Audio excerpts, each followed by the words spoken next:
in Grenada, Carriacou, and Petit Martinique. We are Romancing Grenada with the Pa, Edwin Joseph, Mr. Jude Bartholomew, Mr. Gerard St. and Mr. Dwight Gibbs. Welcome, everybody.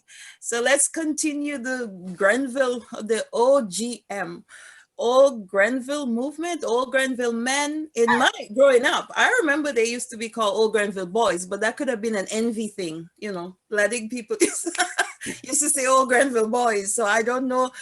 Paul said to me, you guys metamorphosized. Original Grenville Men, this is. Original Grenville Men. OGM, so original. That's not how we called you guys. Okay. But it's good to know, original Grenville Men. So when we took the break there, you and Paul started a story because I'd asked about Dwight having to move that far away, and you said the boundary was right behind there. And Jude jumped in and said something. So Jude said he think that's why you always try to be the lane. Jude, pose the question. I can't remember it properly. I would say so with Dwight, that's how the Blazers team got a little bit, not break up, because Gerry was the only one left out. You know, he was in the lane, but not in the lane. I don't know why, because of the zone. As I was saying, Dwight, that's how we all try to beat us, the lane Blazers, by getting it zoned out. Sabotage. Which was a good thing, because, you know, as you said, you spread the basketball a little wider, and you get guys who was, you know, have nothing to do in the evening time out of the area to come in and get involved. And zoning out can give me a chance to grow my game, because now we're missing a big keeper. Gerry was like the emotional leader on the team, and here we come, he's gone. So, you know, it helped to broaden the game for the youth, and I benefit from it. Yeah, Okay. It became more competitive. It leveled the playing field, definitely. Yes. That's a good, great vision. Because so, one of the things that I bring to the table is that sort of a control and calm during a game. Even when things are down, I could bring that to the team. So you don't really see much emotions on my face when I'm playing. So I'm able to control that, and that sort of extends to the team. So when I was taken away from the team, then Blazers got a little bit vulnerable because there was no lid on the cap. You also saw the emergence of other teams, like Salishawaks, Skywalkers, you know, and also Tivoli Pacers. So those teams really showed up when we had the zoning. After we had the zoning, you know, I think Salishawks won a couple times. They won once, and Mr. Simmons, Patrick Simmons, Edwin's uncle, was responsible for a lot of the success, because he brought that sort of experience to Salishawks when he went to play with them, and they did win 1 year. It's Salishawks from Salisbury Road? Salisbury Hawks, yes. Yeah, Salisbury Hawks, yeah.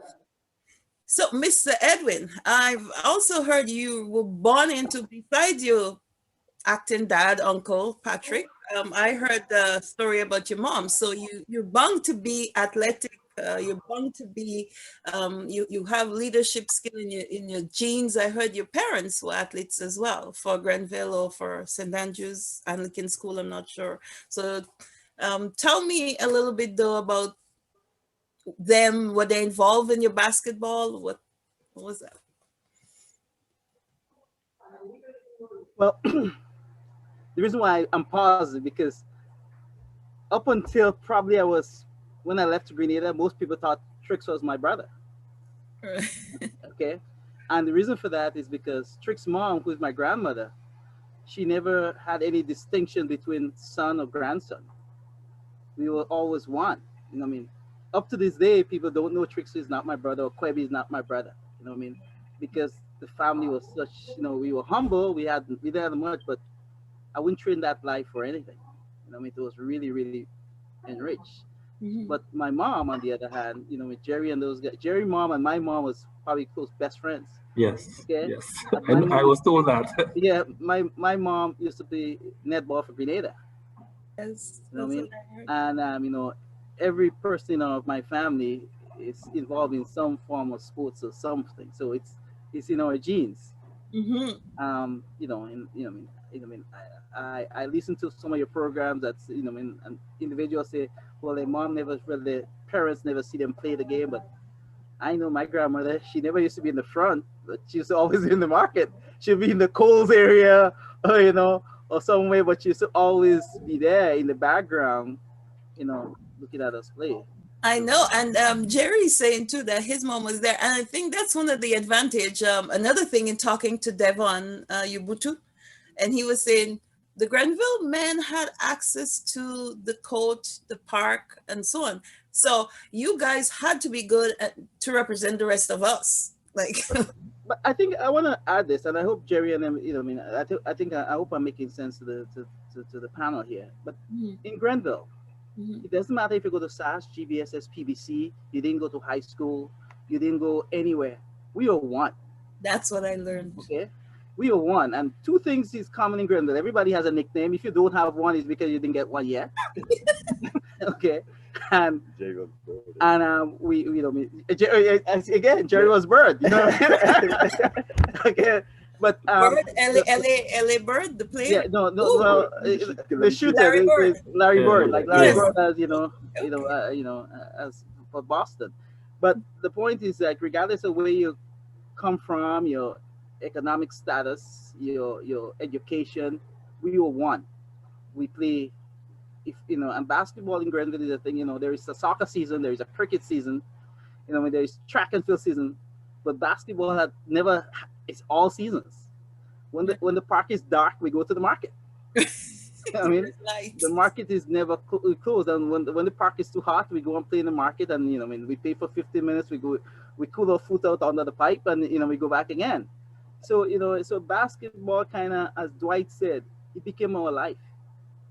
Because as Gerry said earlier too, is that not only do we spend time raising funds, going to St. George's and, you know, getting the elders to write a donation list for us, and then going down to the right before Montaigne or right on Montaigne, and you know, I mean, going downtown and then trying to ask for donations to help sponsor the team.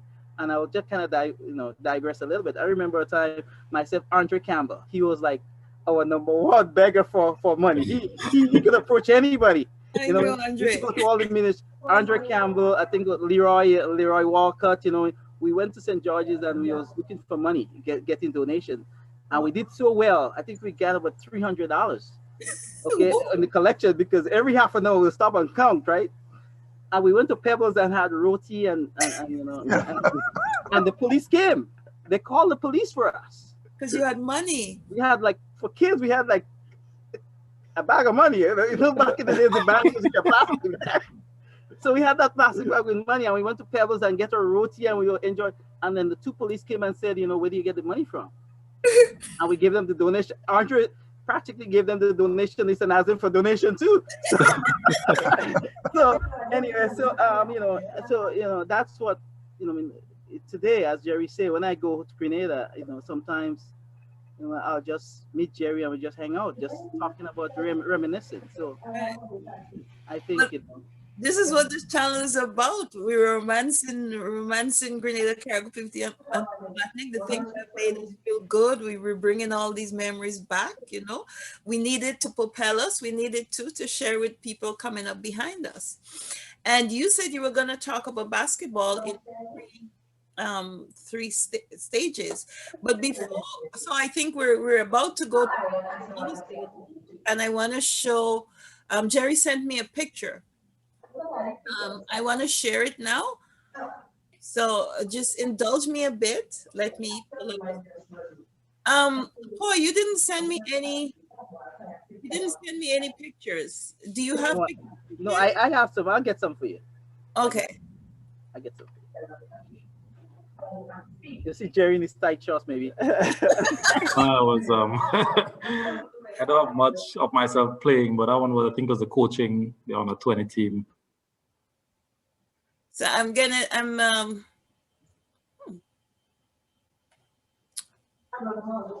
sharing the screen I sent to Zoom.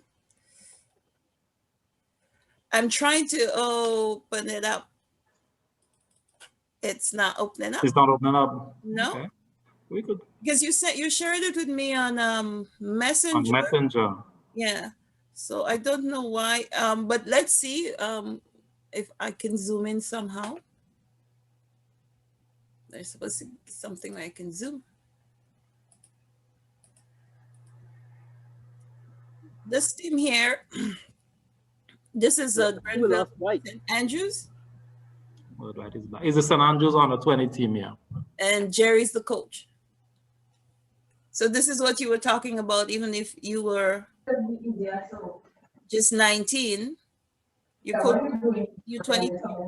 Yeah, I couldn't play, but we had to coach. I had to coach. I was asked to coach a team, and Tolly was the manager. He was actively involved in basketball as an administrator and player. So he served as the manager. And we did quite well. I think we came second in the tournament. We did quite well. Who's on your team? You remember who's on your team? The picture is not showing up. It's not showing up. It's not showing the picture's not showing. No, it's not showing up at all. Oh, I'm seeing it on my end. No, it's not. It's not coming up. Okay. Oh dear. And I don't. If I knew that, I could have pulled it up and shared it. But we could continue talking still. Yeah. I apologize. Let's stop sharing. Oh, okay. I think I could share now. Share screen. So Edwin, one of the things I remember growing up is your grandmother, Miss Bell, coming to the park with a mug of juice for tricks. I mean, those things stayed with me. I mean, she would make his juice and come to the park and bring it for him. Boy. I mean, these parents, they were so supportive. I mean, I would get my mug of juice every day when I get home from the court. It's in the freezer chilling. I mean, every single day, my grandmother would make my juice for me. Yeah. And I would guarantee I get it when I get home. Yeah. That's amazing. It's nice to know. My mom was very involved too. My mom used to bring us to see sports, and she brought us to see basketball. And you know, I'm getting goosebumps because basketball was such an electrifying game. It was short, it was fast, they were tall. And you know, boom, boom, boom, up and down, up and down. And my mom used to get very excited about it. So when I hear a lot of the athletes from the past saying that their parents weren't involved, it startled me a bit. But I'm very glad. And you see, I always say too, when you live in Grenville Town, and your parents somehow may have been more enlightened than the more rural, you know, the suburban areas. And so they know they had to support their children, and that's how their children would be better and stronger and so on.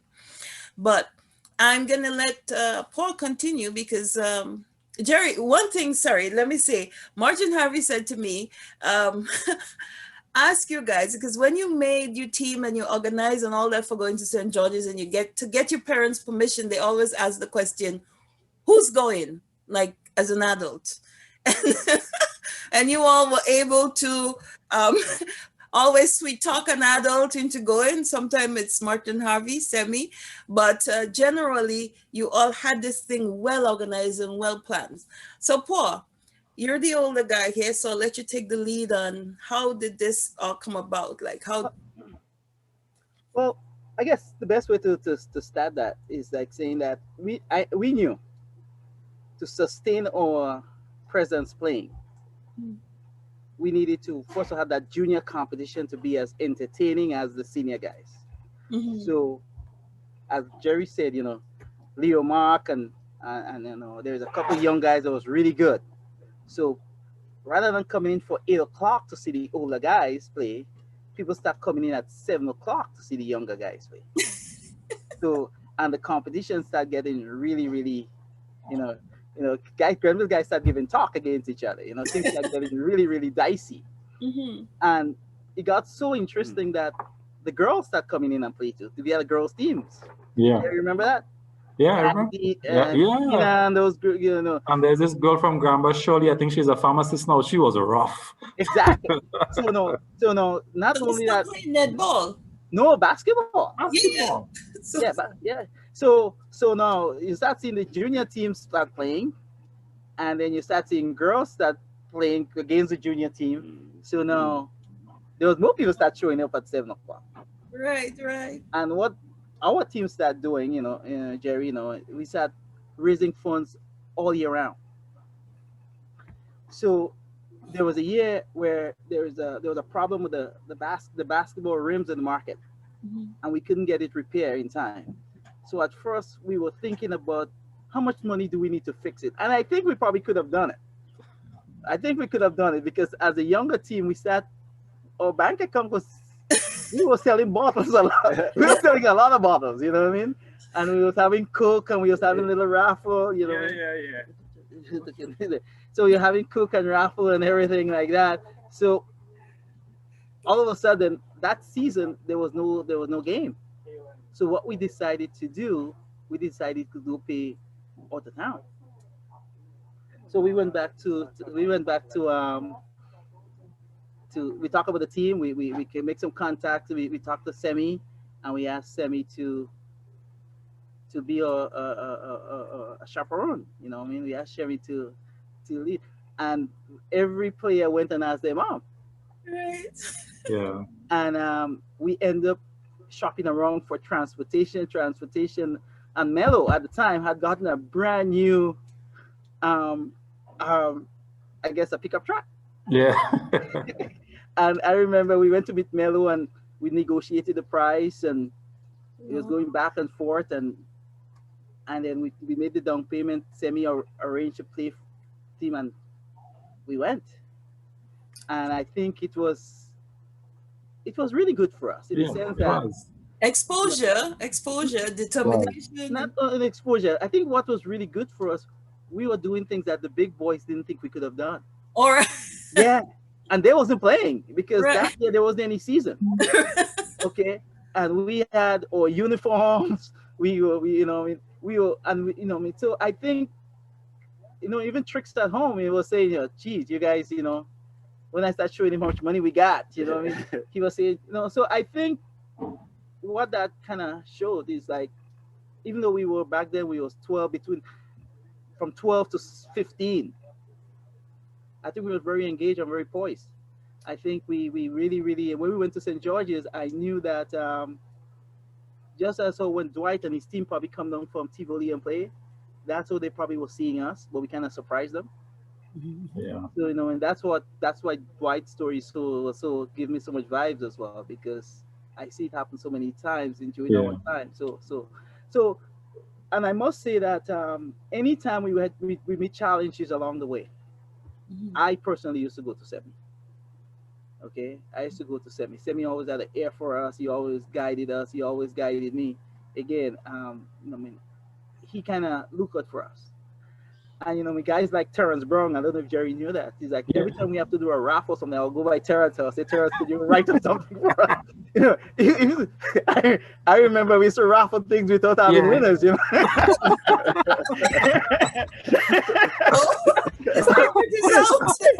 And Gerry, two weeks to tournament, and we still hasn't gotten all the shots, so we still haven't got it. We have to come up with some crazy Gotta ideas. do something, eh? I want to stop and pause and just recognize a few people that probably most OGMs or most people in Grenville probably has forgotten. I remember the first year we started our team, we went to Ben Cadet. You remember the guy that fixed radio up in Grenville? I remember. We didn't have anything. The bottle sales was kind of down. Because we used to go to the dump and get bottles, and and we used to go everywhere, and the bottle sales was down. And I remember, and all the big businesses had already committed to a big team, and I remember Ben gave us $100 at the time, and that was huge. Yes, that was huge. So our first team there was Cadet Nickers. I don't know if you're okay. Yeah. So and that is white vest, right? That's right vest. And that money that Ben gave us, that's what we were able to buy. And the next year we became Bungie Trotters. That's when Gerry and so forth was on the team. And we went to Bungie had a bus, and Bungie wife's name was Anna. She used to work in the store. So we went to Bungie. Bungie I think had given us $200. We had to come up with like $400. Oh. And then Anna sewed all the shorts for us, the brown shorts with the strap. And Anna took all our shoes and polished it and put some brown patches on it and stitched her a shirt, and Terrence and I stenciled it. So, you know, I mean, these people that had small businesses and really didn't have to do what they did, but they did. And I think those are some of the, and there's a lot of other stories like Amin, you know, the Broco, like, you know, I mean, at the time, Amin had sponsored 3 teams. He had sponsored the girl team, he had sponsored totes, you know, PP on them, and he had sponsored the big team. And today, when I remember a couple of years, I went to Grenada and I saw Amin drunk in the road, and everybody was just, the buses wasn't taking him. And I remember calling Trix down. I said, Trix, we got to take this guy home, because these are the people that got forgotten on the wayside. I mean, I got to remember Light and Ramdini. This guy used to sponsor a team every year without asking one word. He just used to write the check. You know what I mean? So there's a lot of small businesses, the Baines, the Sams, you know what I mean, that supported Grenville basketball every year religiously. And I just wanted to take a small segment to kind of reference these guys. Gerry, I probably missed a few, but if you could add to it, it would be great. Yeah, I was going to speak about Broco Amin, because I would see him from time to time. And whenever I see him, I do remember what he contributed to the sport. But of course, you mentioned Ramdani and Sam and Baines and those individuals who continued and supported the sport for many, many years. I just want to piggyback a bit to Semi, because Semi played an important role in almost all the youths in Grenville and in the lane. I remember as a student in Form 5, Semi was teaching in Montrose, I think, or McDonald College. McDonald College. Right. You'll get angry at you for saying Montrose, you know. And at the end of the year, when he had final exams, Semi would call me in to his house, and we would go to Grenville Secondary, and he would actually show me how to grade papers, and I would help him, and I would be helping him grade papers, and I was in Form 5, and Semi really served as a mentor to a lot of us. He would sit and listen to us, he would talk to us. He was also a well-respected person in the community, so we all looked up to him. And I would say that he has contributed a lot to our development as well, as a sort of not just a father figure, but someone who we respected so much and listened to us. You know, he was like the connecting point between their generation and us, because we were sort of left behind. The big guys, Trix and Query and those guys, they were all stars, and the Philip and the Dr. Batiste and those guys, they were all stars in Grenville, you know. But Semi is the one that connected with us, and he really, really helped us along the way. And Gerry, to add to that point, the good thing about Semi too, all our parents had respected Semi. Yes. Okay, because Semi could do nothing wrong in my grandmother's eyes. Okay, I remember the back of our house we used to call backyard. That's where everybody used to come. Backyard was involved in everything. Anything happening in Grenville along the ball, OGMs probably started in backyard or trench down. Okay, but Mr. Harvey didn't used to like Semi to come in backyard. And my grandma used to hide Semi sometimes. She used to call Semi and say, "Your father is coming," you know what I mean? And you know, and it's amazing. All the parents, all the moms had respected Semi. You know what I mean? And again, I think Semi coming from spending a lot of time in Sates, understand the underdog nature of the youths, I believe, us, and he had an ear for us. Yeah, he is my mentor here in Toronto. As you know, he's very, very big in soccer or football. And even on the business side, family side, he is so well-rounded. And I couldn't ask for a better mentor and friend. And I even ask myself, because for me, he's on the soccer field from morning till night. And the amount of things he knows and how connected he is with Grenada still, and he donated stuff back there. I often ask myself, where does he get the time? And then he told me too about cooking and stuff in backyard. And And he said, you know what, you should also talk to Neil Triton and them to find out how that was for them as a Seventh-day Adventist and all these activities happening on a Friday night behind the house when you guys are cooking and arranging for your games and stuff. But Edwin, you also told me something about the ball for basketball. Yeah. Somebody had to keep the ball. So two things. Before I mention the ball, I just want to recognize a couple people too. So back in Grenville, there's guys like Kaibo, or Tricks, obviously. You know, there's a lot of guys that. Sorry, so who's Kaibo? What's his proper name? Gerry, what's Kaibo's proper name? Oh God, that's a good question now. Oh God. Anyway, the point I'm making here is that a lot of the growth you see in basketball is because of the incredible talent of some of these guys. Okay, but moving back to backyard now. So on a Friday, we used to give the Chitons their time. Oh, okay. Because Mr. Chiton used to start singing very early. You know what I mean? They used to have a Chiton just as of 5 o'clock. They will go to the house and they will start singing, and so the rest of the guys in the backyard used to. Friday night we'll go to the movies and just. That's very cool. Usually backyard is quiet on a Friday because we know it's Sabbath. Okay. Okay. And as of Saturday evening at 6 o'clock, we start up again. You know what I mean? So, but again, it was a real family activity. So. Yes. So, Mr. Jude, you're in the lane, so you're coming in a little bit later. You were on Gerry's team originally, and when the line was drawn. Yes. How did you guys pick up after losing Gerry? What happened? It was a struggle because, as Gerry said before, everybody get chaotic. You know, I would say I was always the calm-headed one because I don't make nothing bother me much. But Gerry was the one who always guided the team. If the guys frustrated, he would calm everybody down, get you back together. No, we lost that. So I'm as the youngest one on the team, or one of the youngest one on the team. And we had some of the older players there. I can't guide them that much because I'm the younger one. And Gerry being gone now, we kind of lost our way. You know, we lost our balance and we just go into the motion, we arguing, and if we get a loss or a tough time, we start arguing. And then when Dwight and come from Tivoli, and we start get pressure, and the winner comes again with us, we get chaotic, we just lose everything, and we start talking about the division. Oh, Gerry should be playing for here. I start saying we should be playing for.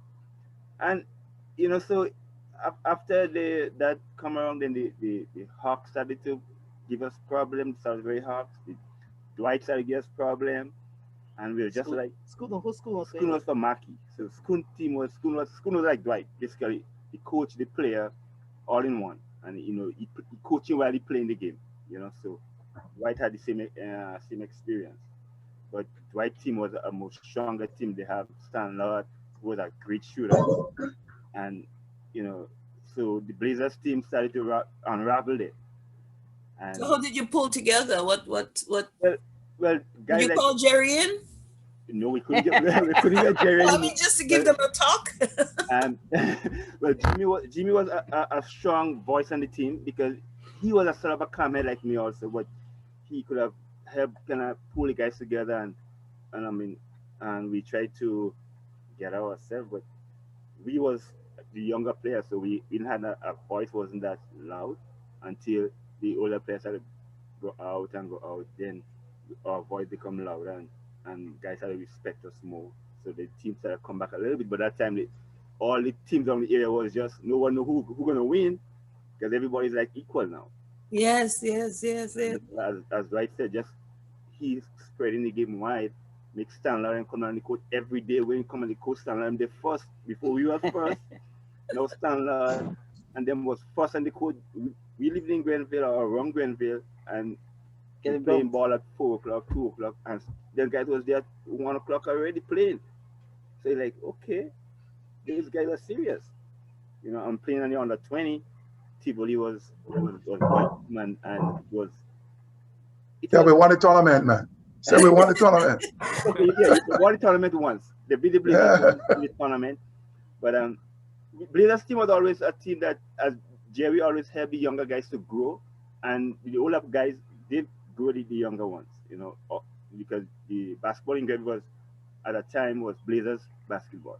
We win everything, the youth win everything, the older guys, the senior team win everything. Then Dwight come in and Dwight just disrupt everything with team. So now, you know, at point, Gerry was my coach at one point, right? So, you know, it was something that I will never change my experience with basketball in Grenville.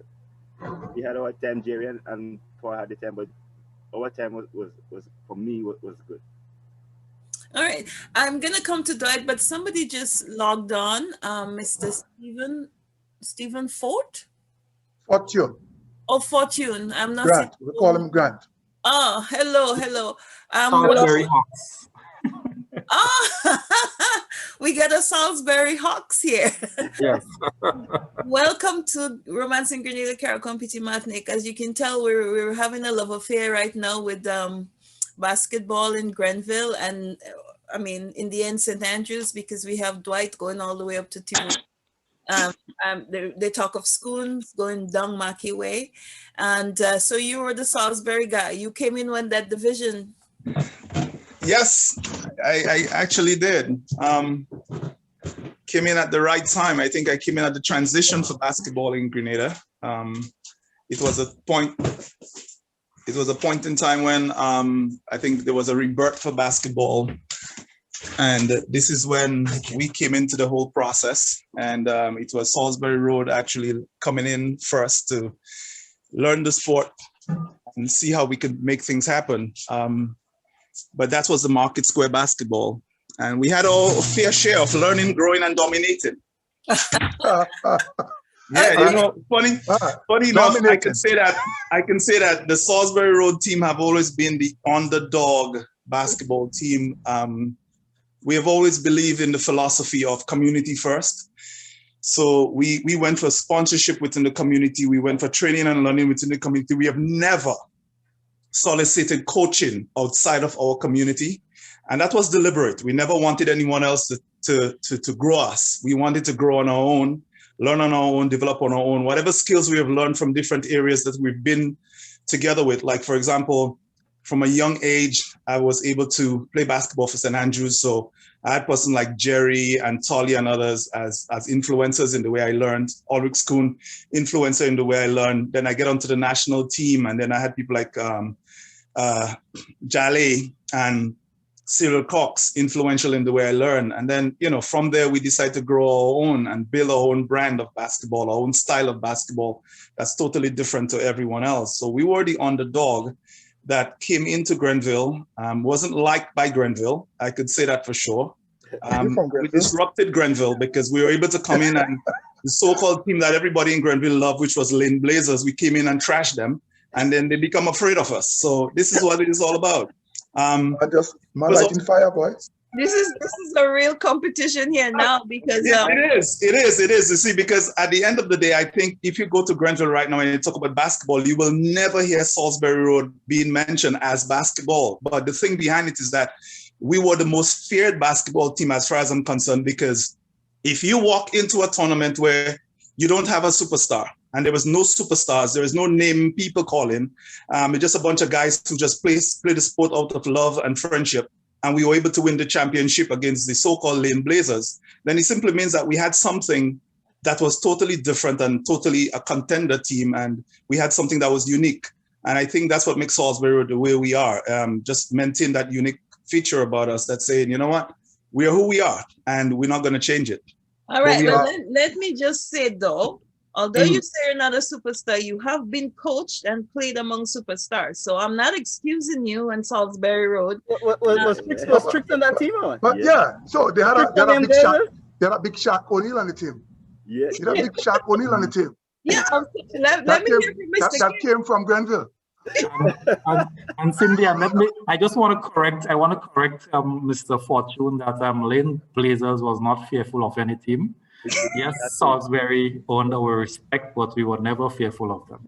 No. I didn't say that Lane Blazers. I said the ever Mr. Lane Blazers, what everyone else feared because of their stature, the reputation that they've developed, the love that they've developed from the community. If for example, if you go to Grenville right now, you will not hear basketball people saying Central, because there was a team called Central.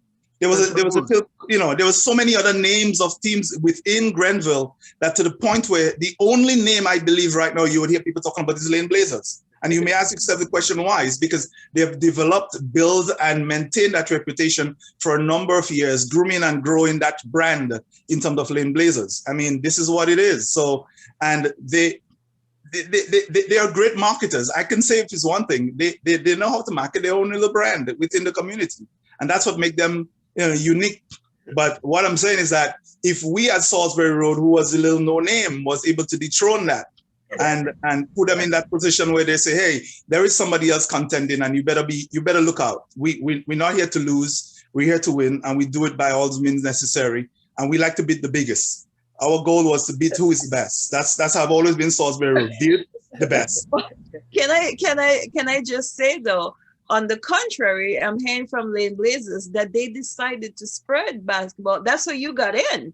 So I mean, you're. Can I comment on that? I think what had happened for basketball, and I want to be frank when it comes to basketball in Grenville. Mm-hmm. One of the things I've realized is that when we started to play basketball, I think it was about 1984. There was a rebirth of basketball in Grenville, and to me, that's when I started. And that's when we started to play youth basketball and develop from there. And yes, we may have to credit Lane Blazers for the brand of basketball or the name of basketball, but I cannot give Lane Blazers credit for anything else because they was not involved in administrating basketball in any brand or fashion, except maybe for Gerry, who was the only person who actually maintained administration. And to me, if I had to speak about basketball, in terms of brand and everything else, we still have to speak about administration in terms of who brings the league, who runs the league, who maintains the league, who pushes the league, who drives the league. This is, to me, is really an important part of it. But Lane Blazers were very quiet in the administrative aspect, but the marketing aspect, they've caused the basketball to be what it is today because they were just a brand that everyone loves. So, but weren't they somehow mentors? And no. I'm gonna ask, but let me ask first, because let's hear from, what was Tivoli's name, Mr. Tivoli Pacers. What's your vision? What's your idea about what Mr. Fortune and Salisbury? Well, as I said in the beginning, basketball was centralized around Grenville, mm-hmm. and yes, Grant has some truth to it, man, from my perspective. But there were some administrators from the lane, Jimmy, Jude, in the 90s, when early 2000s, when Grant and myself, we were quiet in basketball. And Jude and Jimmy really brought basketball administration at one point to the Moonshadow Park. But, I think Grant is trying to say senior folks from the lane was not really involved in managing basketball. And yet still may be wrong because there was some senior guys from the lane, probably, trying to remember the guy's name, he was in charge of he was the treasurer in the lane, from the lane. Charlie Bally, Darrell Bernard's father. Colville? Darrell Bernard's father. Gotel, is this Gotel? Well, Gotel is Adrian. Well, he was in Sydney. He was in Lane, I think. I think he was, and he was part of the administration of basketball. I think he was the treasurer. Because when we wanted to start back basketball, I was pointing to him to get a constitution. They say he was one of the administrators that had the constitution. So Grant, you may be a little wrong on that part, but I see where you're coming from, because when we were growing, when we started playing ball, everything was central around the lane. Owing to Grenville fellas, you couldn't play basketball if you came from the lane. And they were very loud about it. The spectators was for the lane. Almost everybody, 90% of the spectators came to see the Lane Blazers beat everybody until the basketball revolution, which started in probably the late 90s, early 2000s. There's a basketball revolution. I must say that started around the 90s, late 90s, early 2000s. But Dwight, can I add piece to what Dwight is saying? Because I think what we have to look at in terms of basketball in St. Andrews, we got to look at it in 3 stages from my perspective. There was a first stage that was prior to me in the days of Ulrich Schoon, Gerard St. Leo Mark, people like Patrick Simmons, and all the other guys, Tolly and others. That was one generation of basketball. Sorry, my dog is giving trouble. And then there is another generation that became my generation of basketball, where we were part of it until maybe from the early 80s to almost the mid 90s. And then there was a separation of basketball then again when we moved from the Grenville Market Square and built the court on the dump site, Moonshadow Park. And then there was a new generation that took it from there. And that would be people like Jimmy and Jude and a whole bunch of other guys who took it from there, because at that point in time, persons like myself who had been part of the administration from basketball since the late 80s to the early 90s, kind of moved away, got into something totally different in life, no longer lived in St. Andrews. And then there's a new generation who actually established basketball. Now again, there is another generation of basketball that's about to emerge again in Grenville. So that's like a 4th generation that we now could speak about. So if we want to separate each part by generations, Jude and Jimmy and others, they do a fair amount of work when it comes to Moonshadow Park. People like myself, Bob Vincent, Gerard St. Mr. Baptiste and others, the Market Square 2nd generation was our time. And that's when we built basketball for what it was. And then there was someone before us. I have no clue who that group of people was before me, but I think they actually Paul would have spoken about that. Yeah, Paul started to talk about, and Paul did say we need to look at basketball in 3 phases. And the first phase would be Tricks and them, I guess, and the people, Kingy Forrester and those guys. And Tricks would go into that. And then we have Gerard and Paul and those guys. And then we have the division. Yeah. Where I just want to make obviously I left 1984, so Mr. Fortune, that's the first time I'm seeing you, but I've heard about you before. Back in the days, basketball in Grenville was almost all the administration was happening from the guys from the lane. Lord, the Peters, Juke and Poison, everything basketball started in the lane. And and I know nobody's not mentioning Leo Mark in the recent administration activities, who he was very, very, he played a very essential role. But in my era, he had contributed a lot. So all I'm saying is that let's just tend to look at things in a broader lens. Yes, let's keep on the romance. We want to keep it nice and kiss. I just want to add a bit, Cindy, and we've as much as we focus a lot on the Lane Blazers and those things, when you look overall, basketball has contributed a lot to the development of many. I am testament to that. Dwight is testament to that. Grant can say the same thing. Jude, what we've learned from just playing the game and being committed to it, being disciplined to achieving the best that you can. When I left secondary school, no one would have thought that, well, Gerry going to make the national team. It wasn't, as I said, I wasn't very athletic. It just wasn't my gift. And I remember when Mr. Simmons came back from studying and he said, well, Gerry, you make the national team? I can't believe that. Because when Simmons left, there was no way you could have tell that I was going to progress to that. And just the experience in Grenville and having to play with Leo Mark, Ulrich Schoon, and before that, Mr. Simmons, looking up to these guys, sort of motivated the younger players to want to be like them. And and so that in a nutshell, I would say is one of the things I can look back and speak about as contributing positively towards the person that we've become or the people that we've become, not just because of basketball, but what basketball brought to our lives, seeing growth and development, fostering lifelong relationships, and and many of us who had maybe low self-esteem, seeing how basketball could have allowed us to grow in that area, learning to socialize, to meet people, to deal with different personalities, etc. And even transition into administrative positions, because I was a very shy person. And as Simons would have shared with you, Cynthia, I'm not very chatty. Generally, I have a quiet disposition, but when I'm called upon to speak, I can hold my end. So, over the years, I've seen myself, from my experience in basketball and professionally develop in that area. And I think basketball had a lot to do with that, learning to, speak with different people, meeting different cultures, traveling, and basketball brought that. My first couple of trips abroad was because of sports. My parents couldn't afford to give us a vacation.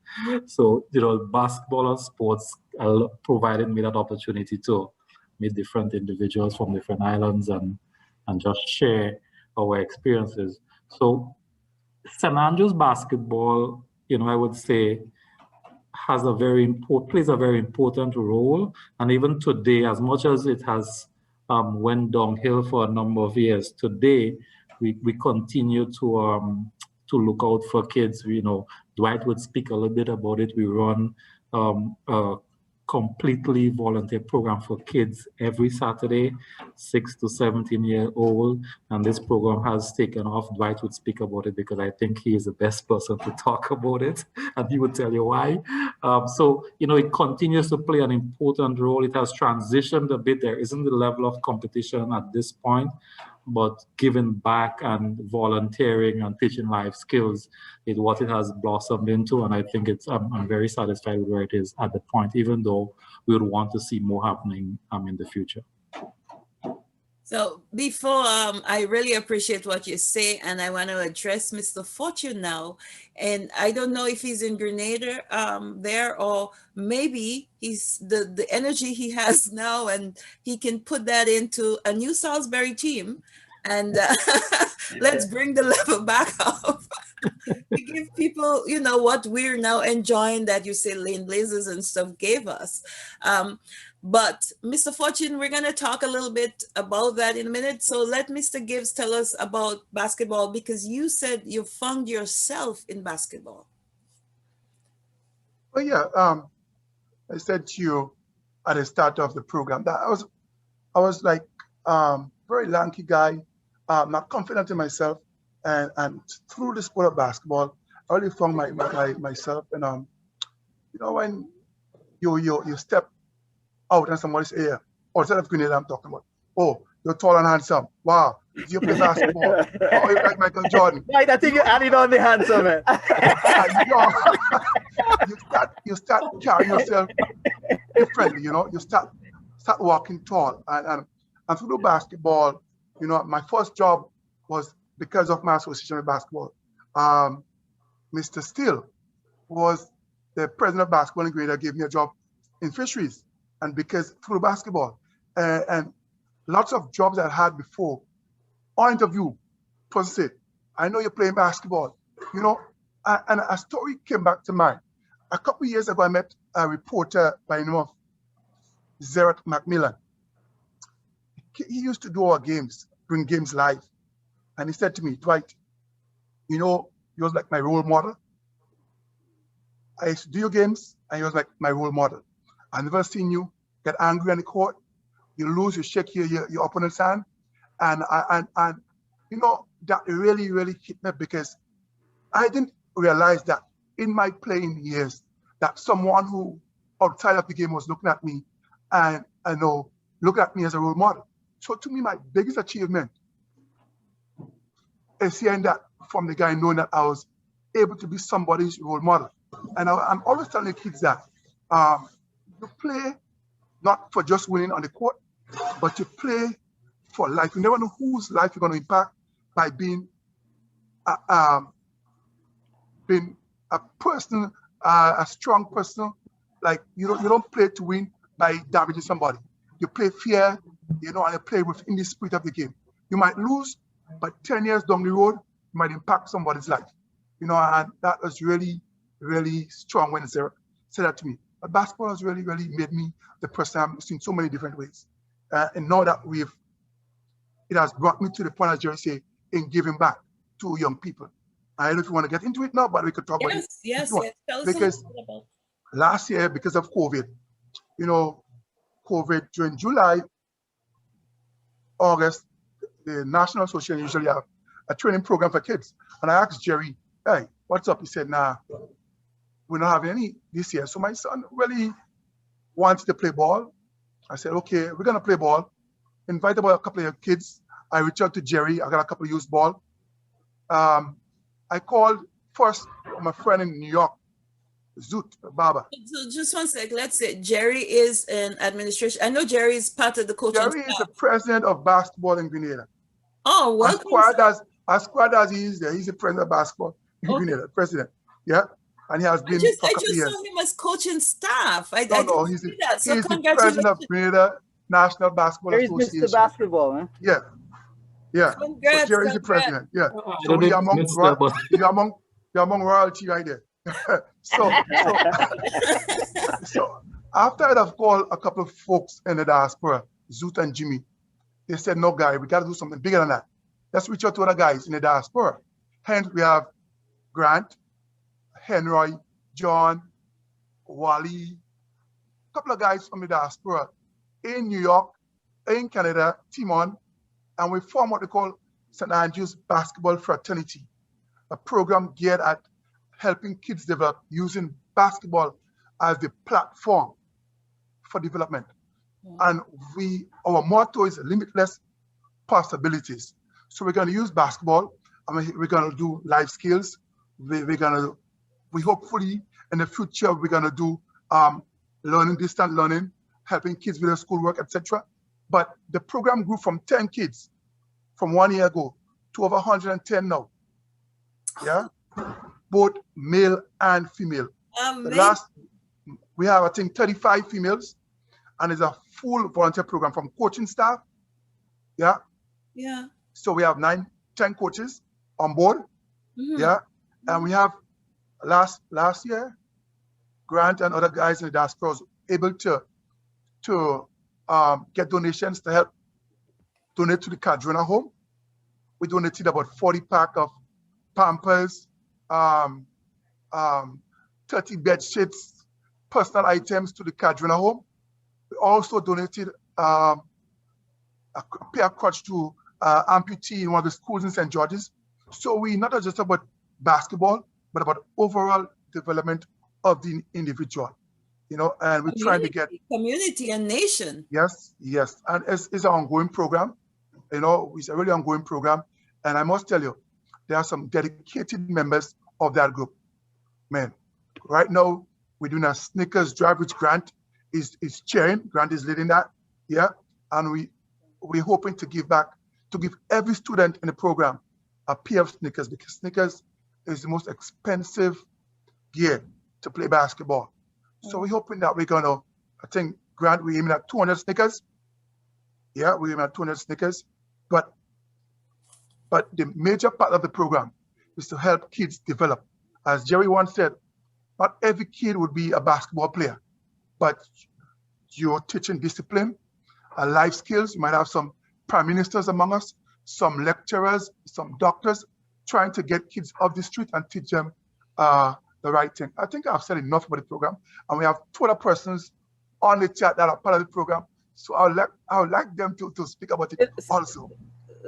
But even you didn't talk one of the most physical fitness. Oh yeah. We're using basketball as a catalyst.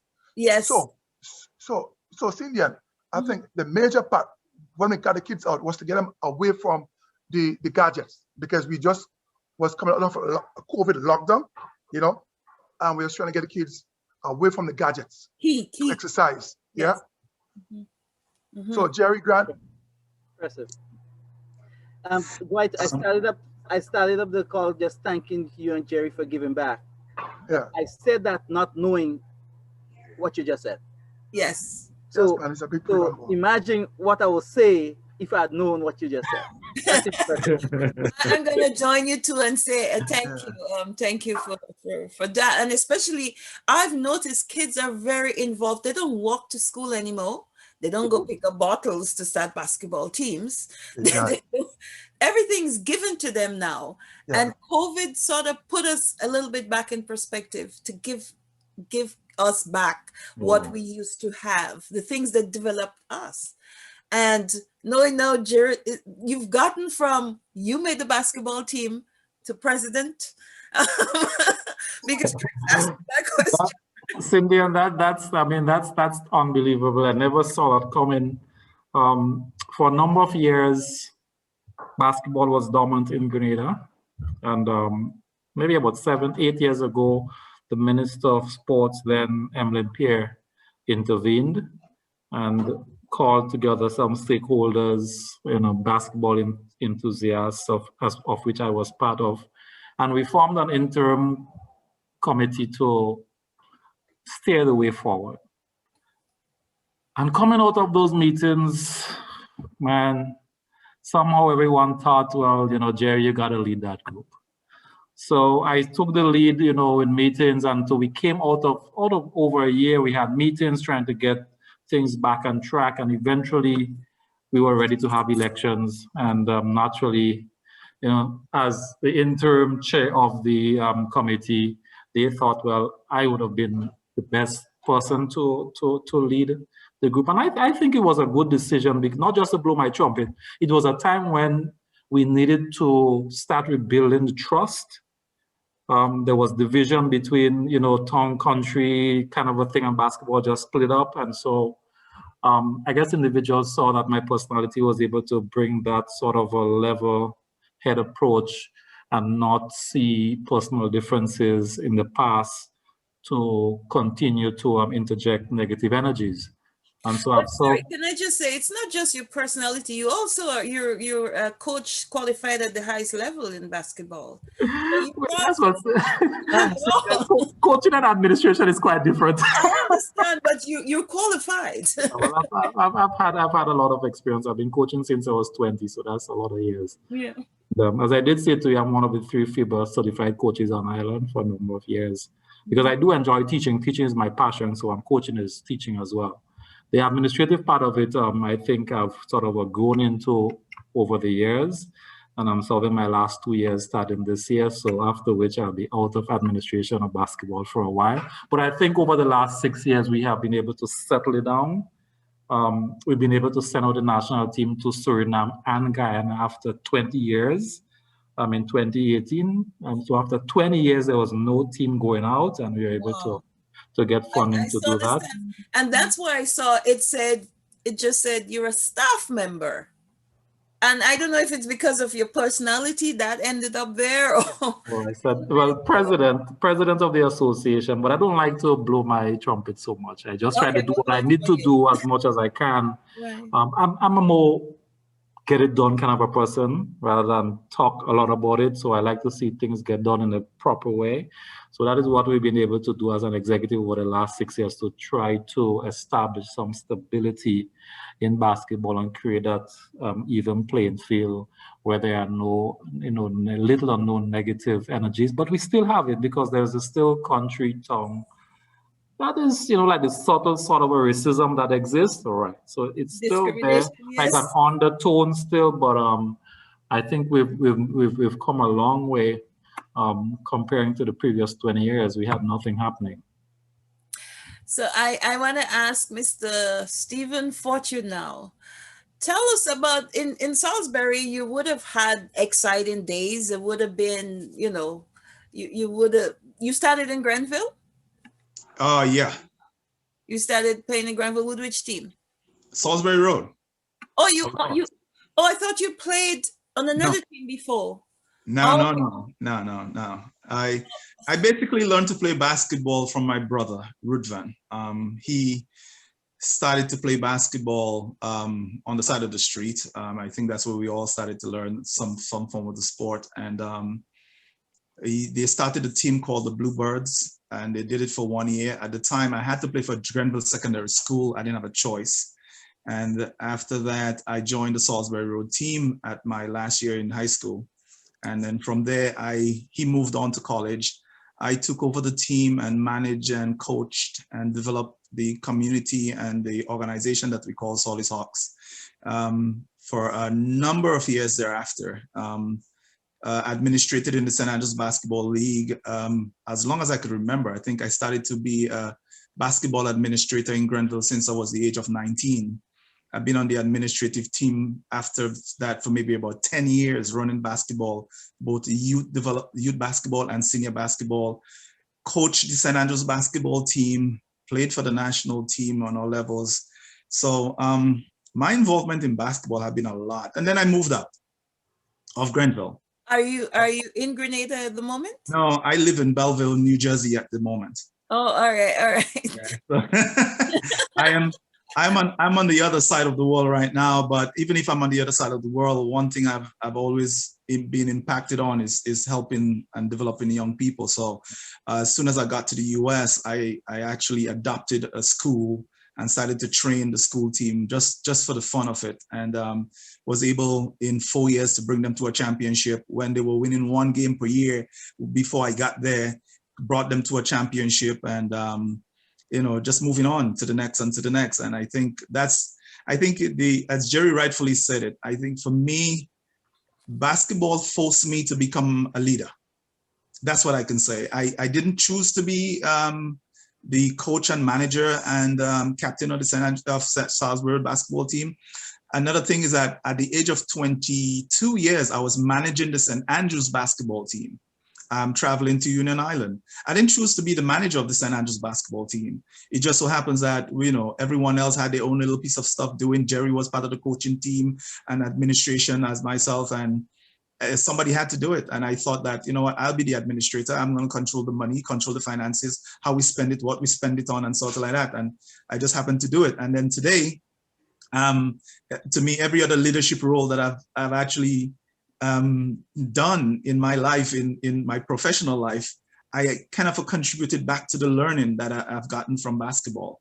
And this is why when it comes to the St. Andrews basketball fraternity, and if you have an opportunity to go onto our Facebook page, which is SABF Grenada, that's our Facebook page, you would be able to see some of the work that we're doing. The current thing that we're doing in terms of the sneaker drive, we're looking to get 200 pairs of sneakers into Grenada for the summer for the kids who is part of the program.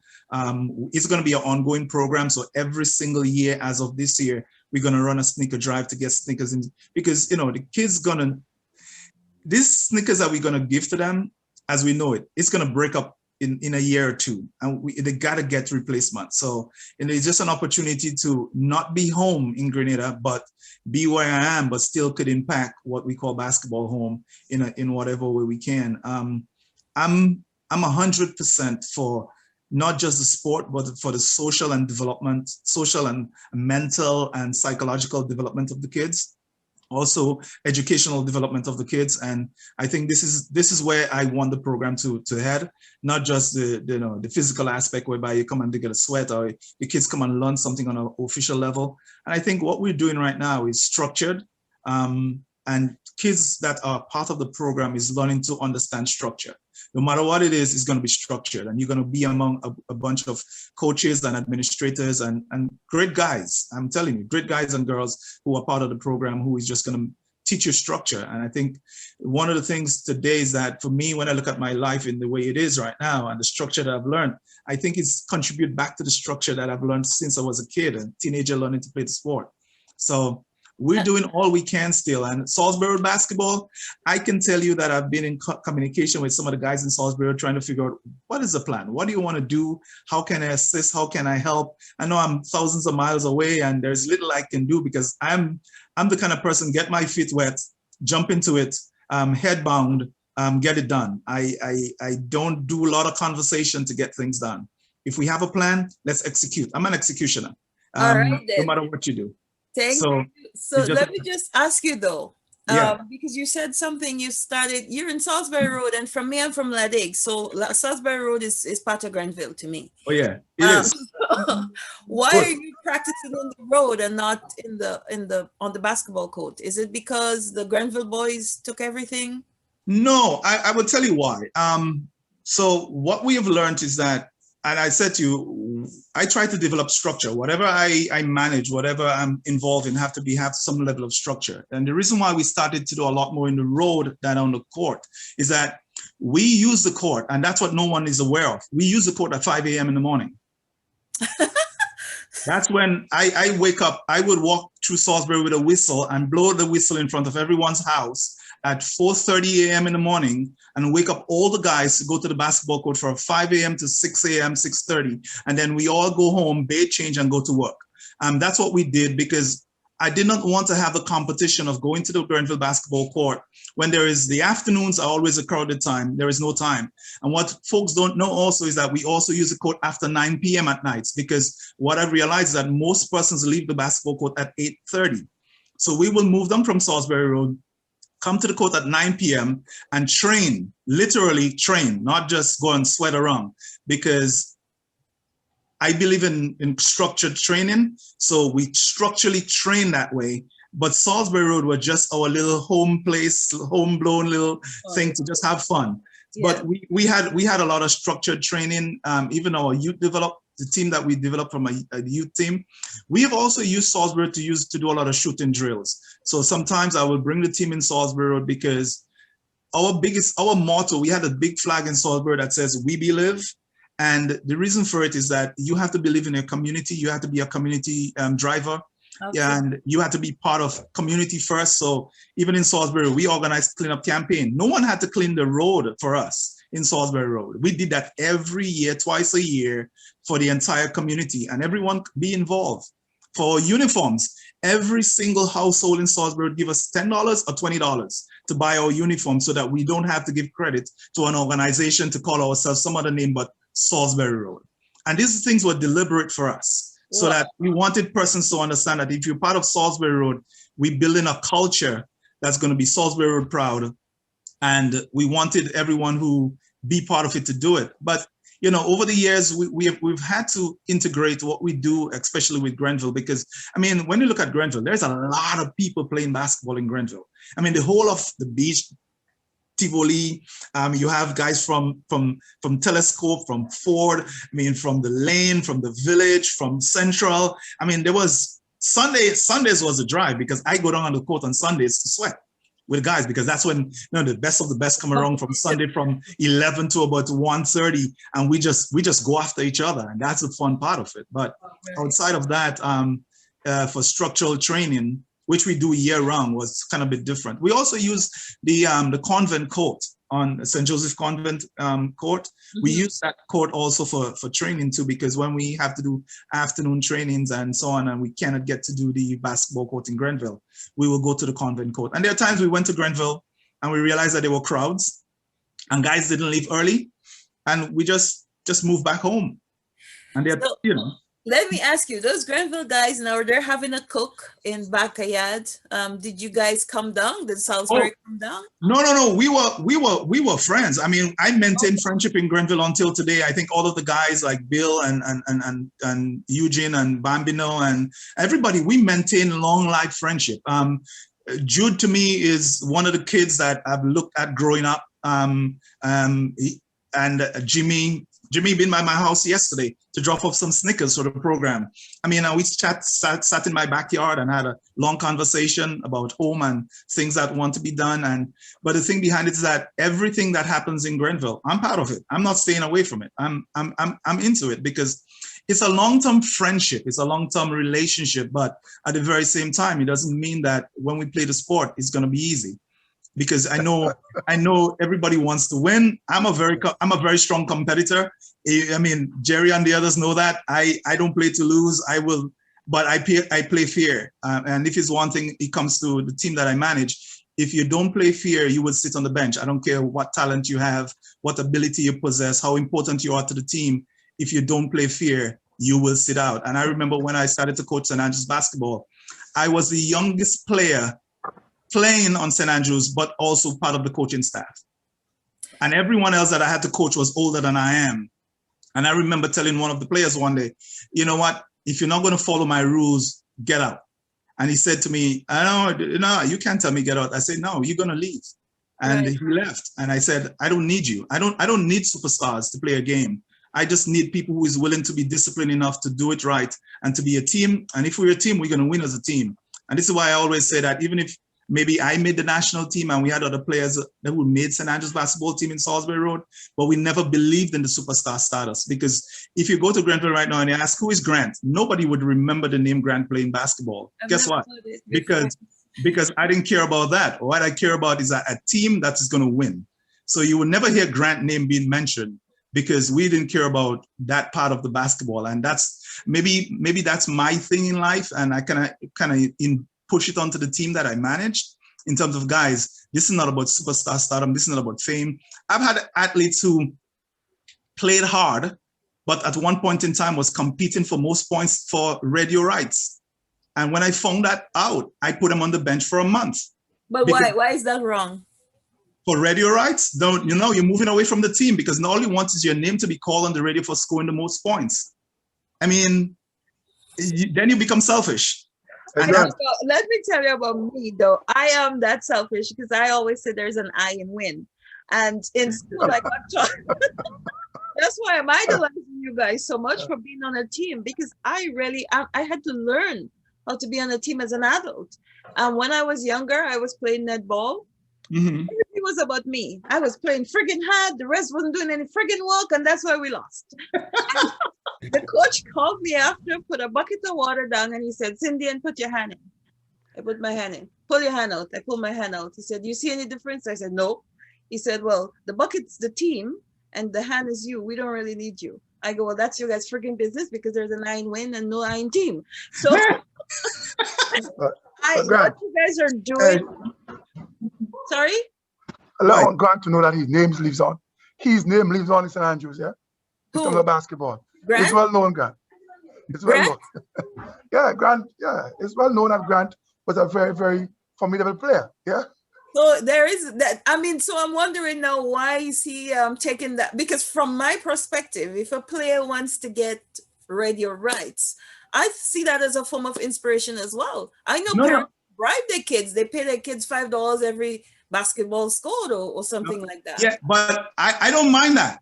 Let me tell you why. I don't mind you wanting to do that. But if you are going to go beyond what the team expectation look like and get selfish in order for you to gain something personally and at the expense of the team, then that becomes an issue. Even when I got to the US and I adopted the middle school that I coach, I had to sit with parents and say, let me tell you what, when the game is being played, you will not come onto the court. You will not come into the bleachers. Guess why? Because the way in which you act and behave, I don't want your child to be in that position, to be under such pressure. So I had expelled parents from coming and look at games until they understand clearly that if you want the development of your child to be in the direction that we're looking for, because I know you want your child to grow, but the child is going to grow in a way whereby it might surprise you. But if you want your child to be the only, every time the child has the ball in their hand, they don't pass it to anybody else, but shoot it because you're on the bench saying, shoot, boy, shoot, don't pass. That's not what this is about. Because to me, if we have a team, we got to work on a team basis. You got to develop together. But can I bring you back? Because what I heard from Gerard and Gerry and them is that their parents were there supporting them. They weren't selfish in themselves. So, and I know my daughter and my son play on professional teams, and even in rec teams, we're there screaming at them. They never listen to us. I would say to my son, shut, and he knows what the coach said to him. So I think Gerald and Gerry probably can attest to that. The parents they're supporting, and the children probably a lot of times. I wrote a story called Smile Mama Smile because I noticed my son was trying to play so that to impress me. I was always and he knows I took the time of Gerry, and you can jump right in. I think it's a natural thing, but I do understand the both positions on it, and I would, as a coach, I would agree with Grant or Stephen. That's his both names. So when we say Grant, it's the same Stephen we're talking about, I just right? realized that. Yes. So yeah, I would, as a coach, you try to manage that because you have your team concept and philosophy that you're trying to get guys to buy in, and of course you would establish and the players should know who are the main scorers, who are the guys that you would go to. But once it's done for selfish reason and it breaks down the performance of the team, then that's when, as a coach, I would intervene. And but I do think that having personal goals and when you play sport, not for selfish reasons, but for your development, I think it's important. Okay, I just want to add here, maybe Edwin, you might not be aware of this, but when Simmons returned from, I think was studying, I was still playing football. I think it was under 15 or under 16 like that. And I remember having a conversation with him, and he used to pay me $7 for every goal I scored in football. He used to pay me $7. How much money you made? I think he owes me some money still. All right, we'll call him on that. But that was a motivation for me to score goals, because he used that just as as an incentive. And I think we have as adults or coaches or parents, we just need to teach our kids that whilst it's good to have personal goals, once you're playing within a team, the team concept is important, but your personal goals should not should not break down the team in such that you're not winning. Because when we look at many professional sports, in particular basketball, Chicago Bulls really started to win when Michael Jordan bought into the concept of the triangle offense, where he had to pass the ball more, and other players had to contribute in order for him to win, because prior to that, he was basically doing it by himself and they could not win. So it wasn't the formula. So creating that balance based on the personnel that you have is important as a coach or as an administrator, so that kids understand, well, if I'm asking you to pass the ball more because this is what is going to result in. If we share the ball or we have a team concept, your time will come during the game if you're the star athlete. So I understand both sides of the argument. I think it's a delicate one to balance, because as athletes, we want to excel. Absolutely. Naturally you want to excel as an athlete. You want your name. I used to, after playing secondary school basketball, I used to go home and literally sit down by the to wait to hear. Even if I know how much points I scored, I would just sit down and wait. I want to hear St.Cyr name called, on the news. And that was a big thing for me. So it's like little personal motivation, whilst you just try to manage it a bit, I think. Yeah, and also in that too, because remember, kids get scholarship opportunities and stuff based on their performance. So sometimes it's because they want to go on, they have to do well. I think also, Ms. Walcott, is that I think good coaches, and I'm not by any means putting myself in that category, understand the team that you have and know how to nurture the ability of each individual. And one of the things I can say is that the middle school that I started to coach 7 years ago, I have players right now who are playing in college, who get first division scholarship to colleges, who got scholarship into high school. And the school that I started to coach, they never thought that they would be able to win more than 2 basketball games. And today there is difference, because when I went there, my objective is to get every student that I work with, they should, and whoever played basketball for me, you should get to the next level. And I will give each of them individual development plans. Even when I was in Salisbury Road, playing with Salisbury Road, I look at the holistic picture, but I give each person in Salisbury Road development plans. When Dwight played for Salisbury Road, it was a similar case for us. We knew his ability, we knew what we're going to look for, and I break people down. If I'm a coach, I break every athlete that I play against. I break every athlete that play for me. I break everybody down. I could have tell you every single strength. Is it analyze or break? Analyze. I was capable of telling you every single game how much Lane Blazers is going to score against Salisbury Road, how much Central is going to score against, how much Tivoli is going to score against us, and I could tell you who is going to score, how they're going to score, and we were able to break each person down in terms of their strength, their left side, the right side, how they shoot, what they need to do before they shoot. I break people down, and I remember one day in Salisbury Road, Ronnie Panks was an excellent young player, and we were playing a game against him, and I tell the guys, okay, Ronnie dribble with his left hand before he take a shot. Cut the left side dribble off, and he will not shoot the ball and score it. And we got him down to 4 points out of the normal 18 and 19 points a game. So my thing is that I think when you have a team that you work with, and genuinely, with all your heart, you want everyone to develop. Mm-hmm. It may not be that way for everybody, but I am the big parent for the kids that I work with. And if I have to work with the kids that I have every day, I make sure that as a leader for these kids, I'm doing everything I can to help them develop to the highest potential that they could ever have and surprise me and more. Okay, so now we're come to the end of our time. Maybe you and I have to have a chat separate so we can talk about that, because we're sort of on a, I agree with you in a lot of areas, but I'm sort of sorry, the alarm's going. So, hi. So I just want to wrap up by asking everybody, usually when I'm sitting with a panel of people I know very well, and usually we have one athlete, we ask them to say something nice or make a contribution to the other people on the panel, the athletes on the panel. So I ask you guys to make a donation to each other right now in terms of words and where you'd like to see things going for them. So I will start with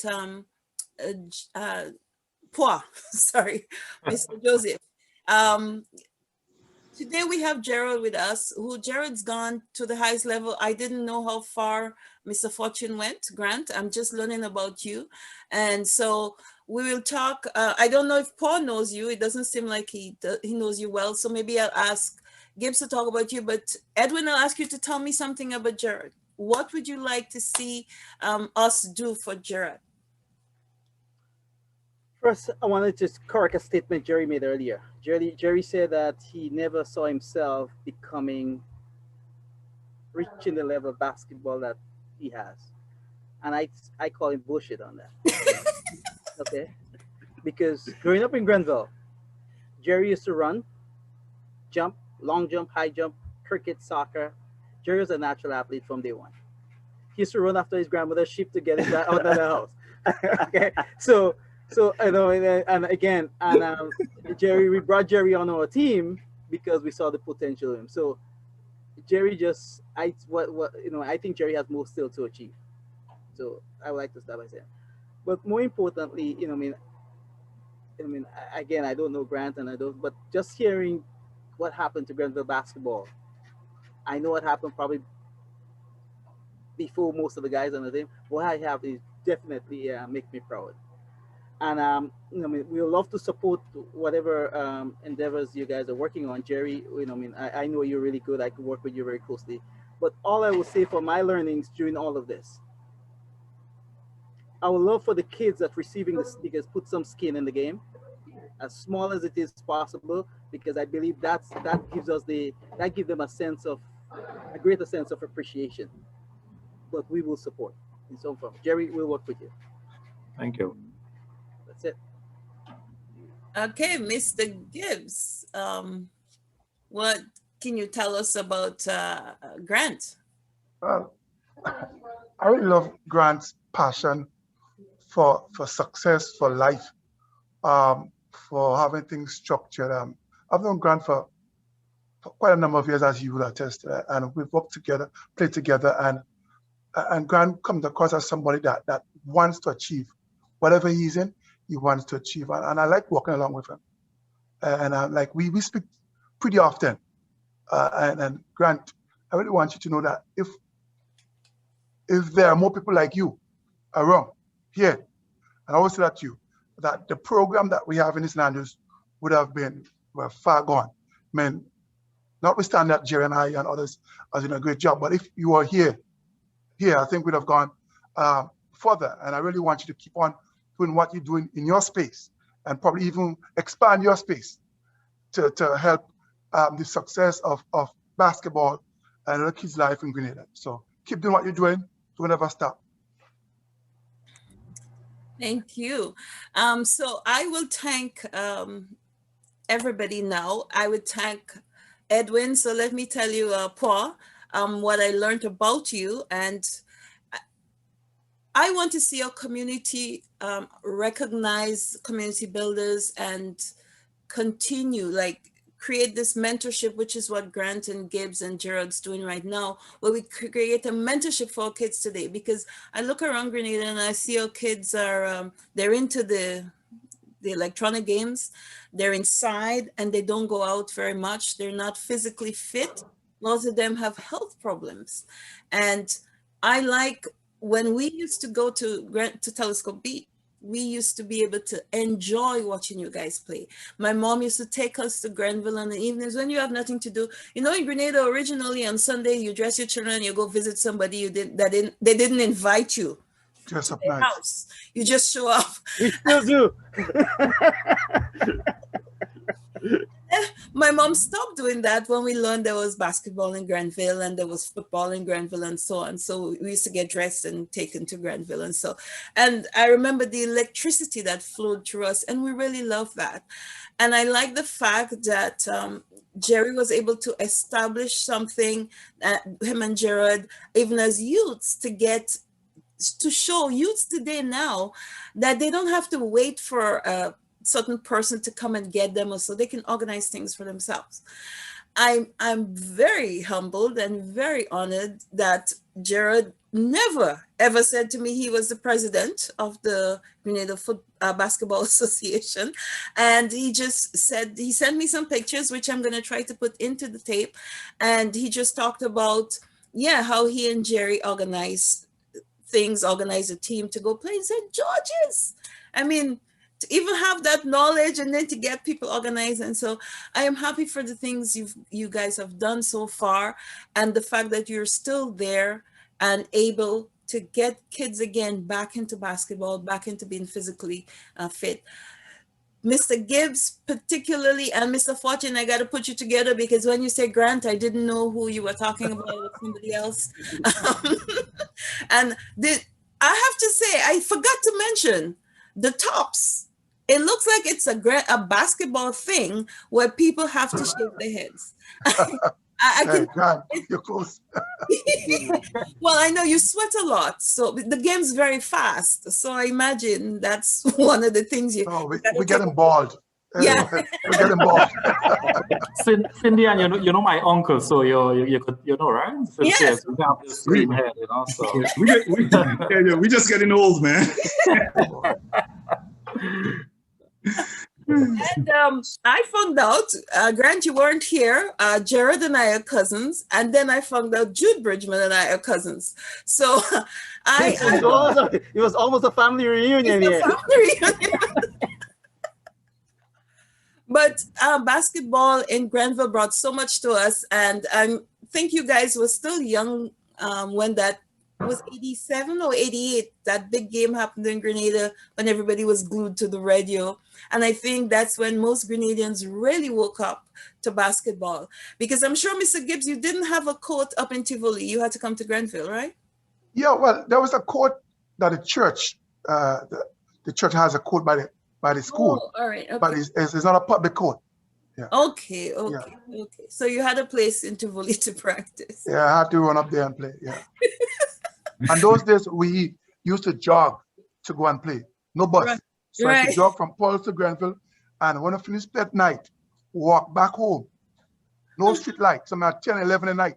Some of the bouncing guys in Price Park. You know? Yeah, seriously. In the dark? In the dark. Yeah. Those are the challenges that we face. Yes, yes. So I'm very happy you're here still to share your stories with us. We are romancing Grenada Caricom Pitamatic. We're romancing with basketball because basketball brought the blood flowing in us. And basketballers are naturally handsome. So from a girl point of view, it was a pleasure. What guys blush?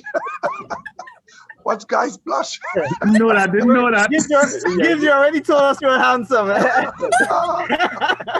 You know. We know Dwight got the title. I said that early, man. Gerry, that was the first thing you told us. Yes, I'm very early, man. Yeah, so let me bring it back. And Dwight is the handsomest according to who he talked to. Dwight, we did a recount. It's all good, man. Gerry, thank you for being for taking the torch and going all the way up there, and even being there that Dwight and Grant could have reached out to you to organize what's going on now with COVID coming in and crippling every industry, every sport, everything you could think of. I really appreciate you all taking the time to be here with us today to share with the Grenada, especially the St. Andrews folks, the good old days. Bring us back a little, let us enjoy that time. I'm sorry we couldn't have Tricks on, but I remember we didn't talk about Flobby, that guy. Slobby. DeLon Coxell, right? Coxell, right? You know, Cindy and he's in one of the pictures I sent to you, right? I saw him in the shooter. Yeah. Great shooter, yeah. But Gerard, you talk about the triangle of the Bulls, and it's almost like a triangle there. If I try to put the lane, David James, and come down to Poir, I could get a triangle.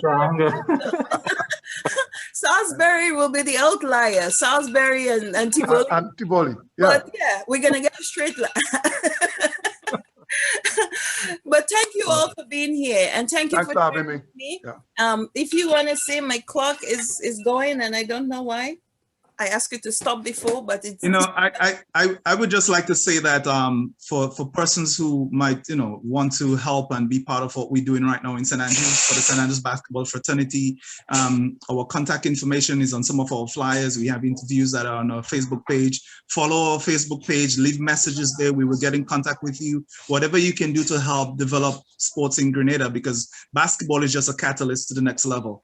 And that's a lot of energy that we want to put into it. So however you can, just go to our Facebook page, leave comments, leave information. We will get in contact with whoever wants to contribute and be part of this. Thank you for bringing that in, because I just got carried away. As I said, romance have that effect on people.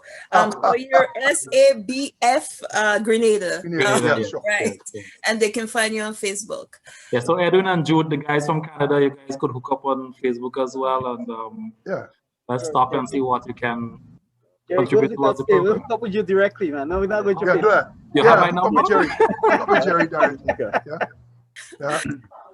And Gerry, you're like the Joseph in Egypt. Joseph went down into Egypt to create the like a liaison between the Hebrews and the Egyptian. That's how you are right now. That's your role right now. I have to get my robe then. Yeah. Colorful one. Colorful robe. Yes. So I am going to sign off now. Thank you all very, very much. If you want to say anything before I say my parting word. I think I want to say something, because I think a lot of people, we sometimes say thanks to Gerry, but I don't think Gerry understands what he represents for basketball on a holistic level. Gerry transcends 4 generations of basketball, and he's the only human being in Grenada right now that transcends 4 generations of basketball in the administration, in the playing, in the coaching. So without Gerry being that nucleus, being the person in the middle of this, we will not have what we have had over 4 generations. And Gerry is the human being who God have given that mantle to run. And that's a mantle, maybe he's going to pass it on to someone else, but he is the key figure for everything that we've done, for what we've learned and what we're doing now. Gerry is the middle. And thank you, Gerry, for that. Thank you, Dwight. Thank you all. Grant. And I would say, I'll add to that, we have to start putting up in our communities, put up who was there, who represented the community, and even your current. So that's even something, I must say Grenada is advanced. They say in that Kernie James has a stadium while he's alive and could run in it, even ran in a stadium. It's one of the things Grenada is on the map for being very progressive in that way, because most people get their roses, as my cousin say, after they die. So before we leave, right, I was just talking about that. I did show the idea that we need to do a wall of basketball fame in Grenville. This is still on my thing. We need to let people know the players of the past. And so we're going to do probably down the road a basketball wall of fame, not a hall of fame. A wall of fame. Yeah. So absolutely. Yeah. It is. It You're is. not putting it in Salisbury Road. You put it in Grenville, right? Grenville, yeah. That boy, you know it's got to be Grenville. Salisbury Road is not in Grenville from me as a from But just remember that my address have always been Salisbury Road, Grenville. So it's Jerry, we only used to know Miss Chemi for cursing. Oh yes. Yes. Cynthia, this rivalry thing, we would continue to talk this until we die, because Salisbury Road, for the record, is the only team that defeated Blazers in a finals. The only team. So, that conversation will continue to, yes? The second time they ran away. Yes. They fired around the court. Good point, guys. Thank you very much, gentlemen. I'm gonna give another time. I'll give Mr. Grant a chance to rebut on the running away part, but okay. I think live to fight another day. But, hey guys, nice seeing everyone, man. Yeah, great conversation. Thank you, Cindy. Peace, man. Thanks for being here. Jude, Grant. Have a good day. And we'll look for the Wall of Fame. Oh, Wall of Fame. Wall of Fame. Bye-bye now. Bye-bye. Yeah.